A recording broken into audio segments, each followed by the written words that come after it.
Thank you, Lucy, and good evening, everyone. Since 1997, for the last 20 years, PTR's Master Professional Committee, now International Master Professional, has served the membership in a variety of ways. The group now has 43 members living and working in 13 countries and 17 U.S. states. 32 are scheduled to be here at this conference, and tonight we are honored to add a new member. The committee and its members have worked to serve fellow PTR members by offering mentorship in many ways, from publishing, leading PTR courses, and annually offering roundtable sessions, as done this morning with 17 PTR International Master Pros conversing with fellow symposium attendees.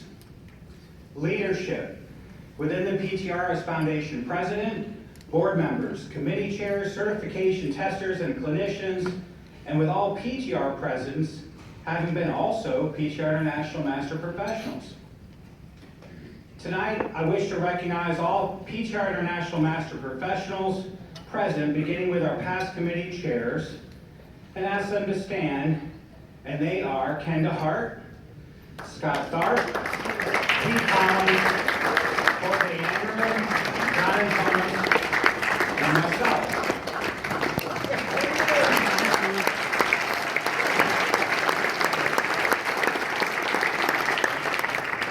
Last night we elected a new chair, and she is Annie Miller. Congratulations, Annie.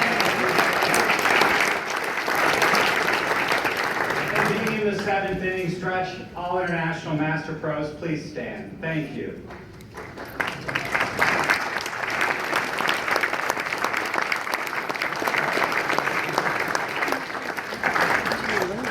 Our selection committee yearly receives and reviews applications for International Master Professional Award. This process is done solely by volunteers and free of any financial charge by PTR members for PTR members. A PTR International Master Professional should be a strong representative of PTR and the sport, to be known as a Master Talent Developer, exhibit the highest ethical behavior on and off the court, and one who displays the highest standards of excellence in the tennis teaching profession.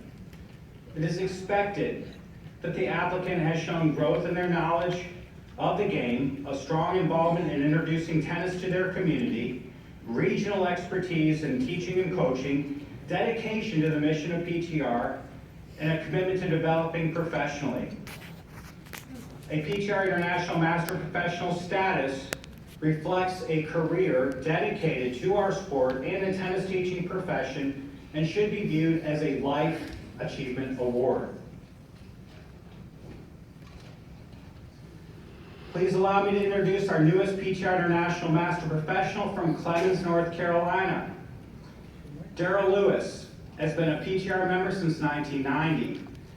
He has directed tennis at public, private, and resort properties, first starting after college with public facilities in Atlanta, also as the director at TPC Sugarloaf in Georgia, Wintergreen Resort in Virginia, and in his present position as the director of Old Town Club, located near Winston-Salem, North Carolina. He has also worked for associations such as USTA Southern as a schools program director, and also the Atlanta Committee for the Olympic Games. Furthermore, he has been an entrepreneur by owning and a publishing business serving diverse clients in the tennis industry. Daryl has been dedicated to not only learning our craft in tennis teaching and our business, but also for volunteering for a vast variety and array of charities, associations, and fundraising events. He has also consistently, throughout his career, volunteered his time and expertise as a speaker, presenter, and author, doing so at international symposia to local gatherings. This is directly obvious from those he has and continues to mentor in our profession, noting that he enjoys teaching and career coaching his staff professionals as much as on-court students. When you meet Daryl, you will experience a hardworking, humble guy with sharp Aussie wit, caring energy, and quiet strength. A native Aussie who began his tennis teaching career on the public park tennis courts in Duluth, Georgia. Please join me in congratulating PTR's 2016 International Master Professional, Daryl Lewis.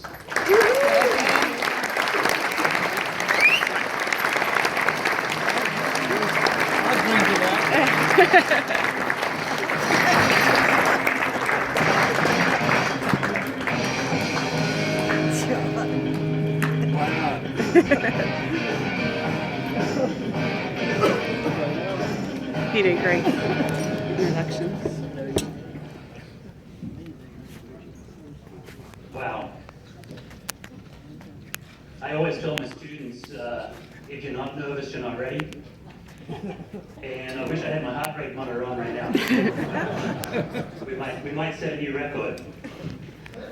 I've got to thank John Raker, Pete Collins, the rest of the selection committee. I was getting phone calls as this process went from people in the industry. Pete Collins just called me. Next day, Pete Collins just called me. I have no idea, Pete, how many phone calls you must have made, but thank you. I also want to thank the Master Pro community.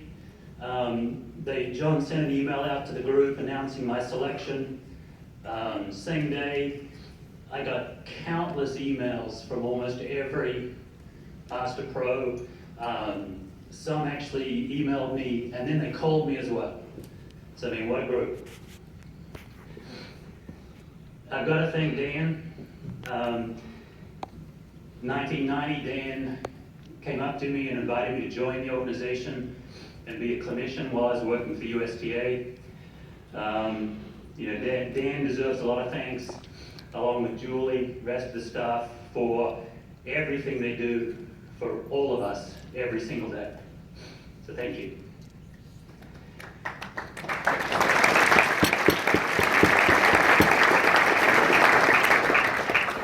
When you've been in the industry as long as I have, there's so many people to thank. And I wanted to thank them all, but Peggy told me if I did, that would be severely frowned upon.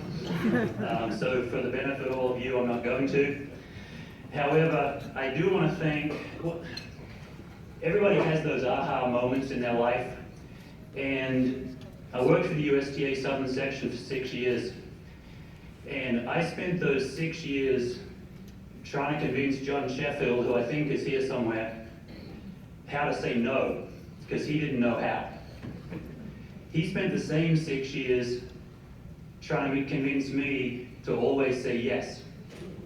And I thank John, wherever you are, for being a much better teacher than I was, and managing to teach me that no is not the right answer. It's not no, but it's how. So thank you.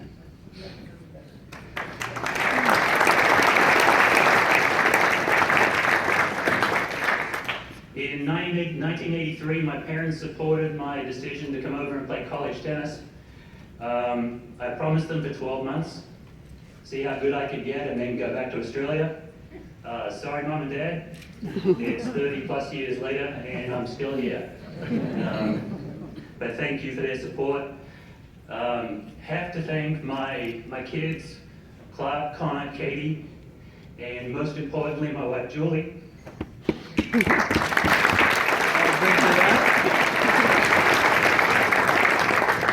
We all know the hours and the weird schedules that tennis pros work, and they put up with that, so I thank you. I want to end with this. I want to share a quote with you, and this quote actually drives my wife crazy, because in her mind, it's this image of me careening down some mountain single track on my bike at some high rate of knots. But the quote is, if you're not living on the edge, you're taking up too much room.